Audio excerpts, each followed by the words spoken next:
Hello everyone, তোমরা সবাই কেমন আছো? আশা করছি খুব ভালো আছো। আমিও খুব ভালো আছি। তো আজকের ভিডিওটা কাচের বোতলের ওপরে ফুলদানির একটা সুন্দর ডিজাইন। তো চলো ভিডিওটা শুরু করা যাক। প্রথমে আমি একটা কাচের বোতল নিয়ে নিয়েছি, তার উপরে সাদা রঙ দিয়ে সুন্দর করে ভরাট করে নিচ্ছি। তারপর আমি এটার উপরে আলাদা আলাদা রঙ করব। তো প্রথমে আমি আকাশি কালারের রঙটা নিয়ে নিচ্ছি, তারপর সেটা দিয়ে সুন্দর করে ভরাট করে দিলাম এবং তারপর আমি নেব মিষ্টি কালার, অর্থাৎ হালকা পিঙ্ক কালার।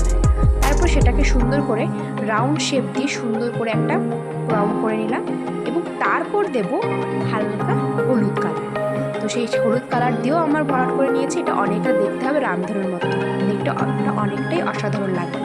তারপর আমি দিয়ে নেব হালকা সবুজ রঙ, এটা দিয়ে আমি ভরাট করে নিলাম এবং লাস্টে আমার মনে হলো একটু গাঢ় কালার দিলে বেশি ফুটবে, তার জন্য আমি লাল রঙটা লাস্টে দিয়ে দিলাম। এভাবেই দেখতে খুব সুন্দর লাগছে, তাই না বলো? তারপর আমি এটাকে আউটলাইনগুলো একটু গাঢ় গাঢ় রঙ দিয়ে করে নেব।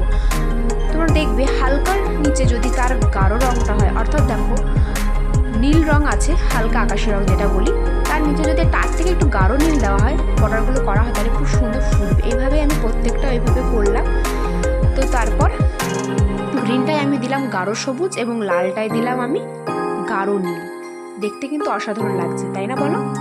তারপর আমি প্রত্যেকটা আউটলাইনগুলো কালো কালারের রঙ দিয়ে বর্ডারগুলো করে নিচ্ছি।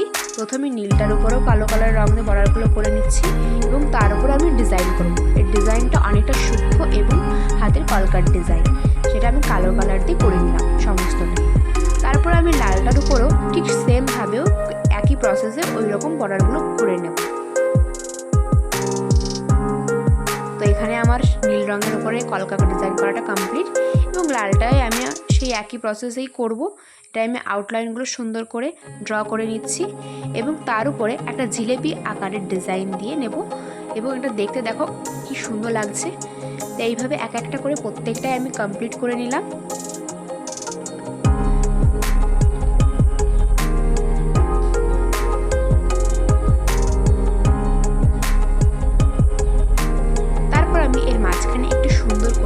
লম্বা লম্বা কলকার ডিজাইন করে নিলাম।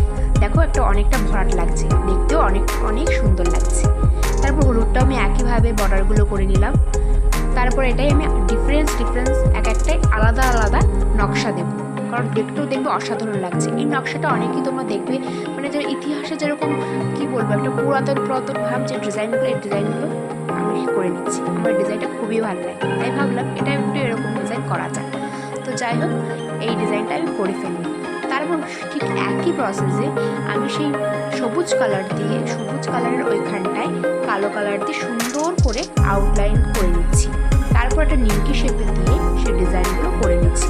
দেখো আমার ডিজাইনটা কিন্তু কমপ্লিট এবং লাল কালারের নিচে ওইখানটা ভাবলাম একটু অন্য কোনো ডিজাইন দেওয়া যাবে।